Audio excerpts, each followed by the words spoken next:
What's up guys, Knife of Dreams or Jesse here, bringing you yet another Halo Reach commentary. I hope you guys like the little intro I put together there. It took me a little longer than my first one, actually. If you watch my other two videos, you'll notice that the intro I originally had disappeared during the second one, and that is because I lost it due to hard drive failure. I was unable to recover it. And this one took me longer, like I said, because I'm no master at Photoshop and I had to restart it quite a few times, but I like how it turned out ultimately, and then I just threw a couple effects in there because I can, and I thought it would be a cool little touch. But that's actually not what I'm here to talk about today.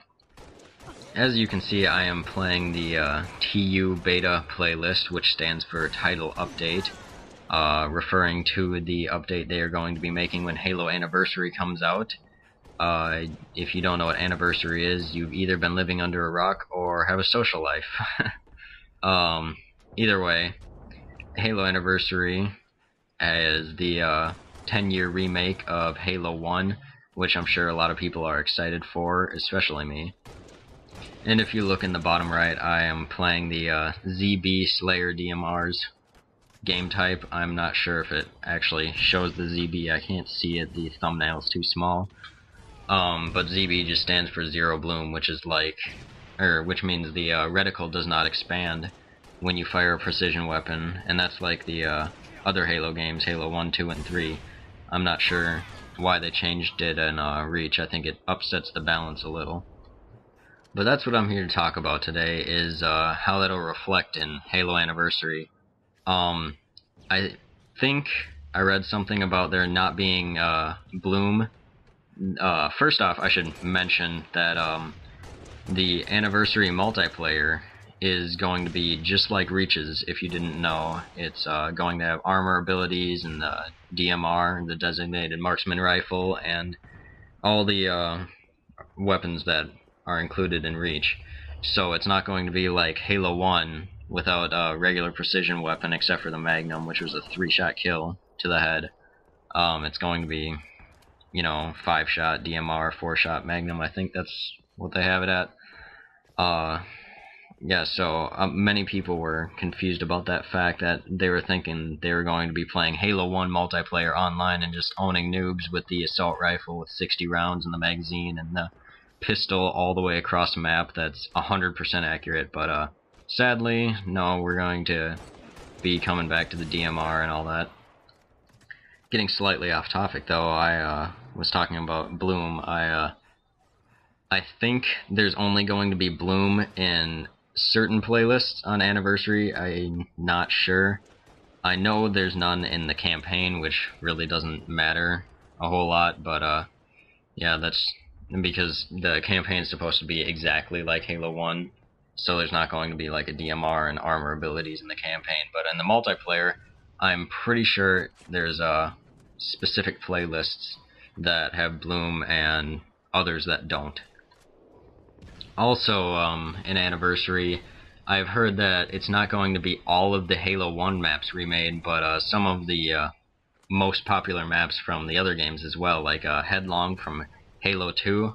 I haven't verified this, but I've heard and read that it might be in there, and if you don't remember, Headlong is the one with all the giant buildings. It was like a sniper heaven, basically, and yeah, it was really popular amongst the players, so I remember I loved it and spent hours just fooling around, going outside the map with the Banshee. Also, I think they are going back to the very original Blood Gulch, the map that you might know as Hemorrhage Now, or in Halo 3 it was, or not in Halo 3, they had it in Halo 2, Coagulation. I'm not sure if they're going to be calling it Blood Gulch again. I hope they do, because in my opinion that's the coolest name out of the three. But yeah, I think that it's going to be exactly the same layout and everything. No water at the end of the map like there is on Hemorrhage that you can fall into. It's like a canyon, basically, like it was in Halo 1.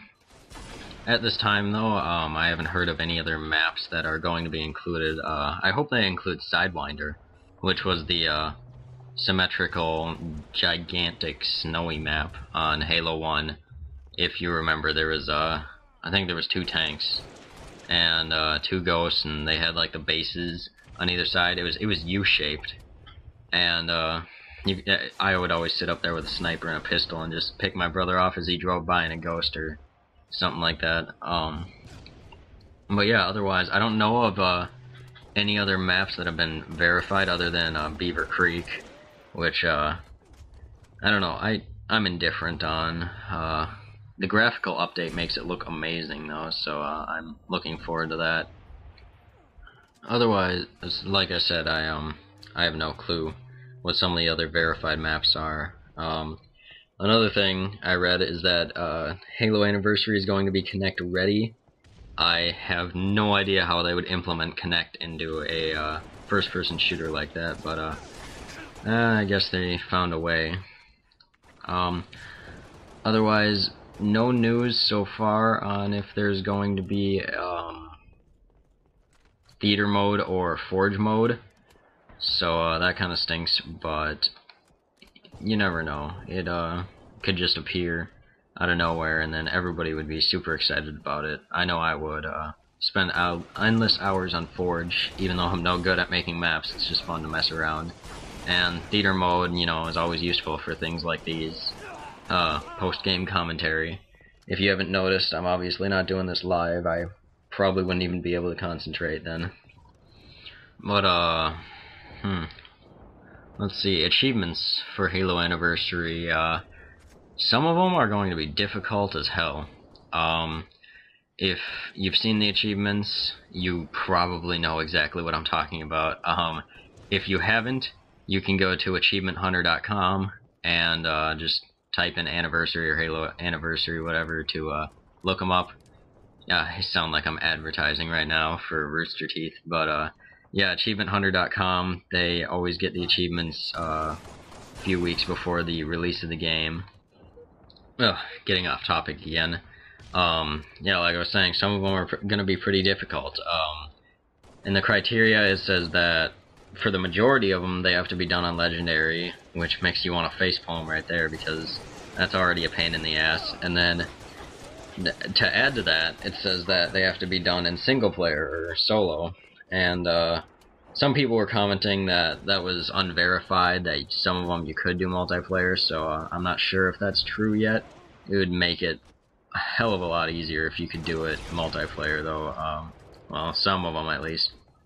I'm not gonna go through and name them or tell them how much gamer score they give you, but I'll just name the criteria for a few of them.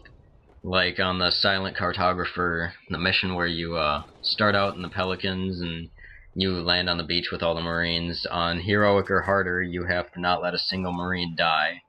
I don't know how you're supposed to do that with all the elites around, but I guess people are gonna find out a way.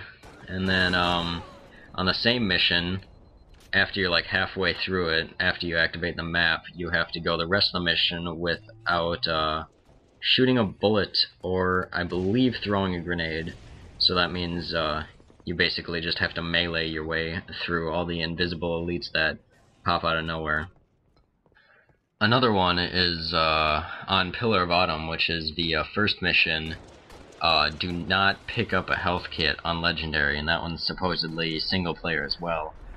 But the hardest of them all, I believe, well, it's a tie between complete the library, which is the mission with all the Flood, in 30 minutes or less on Legendary.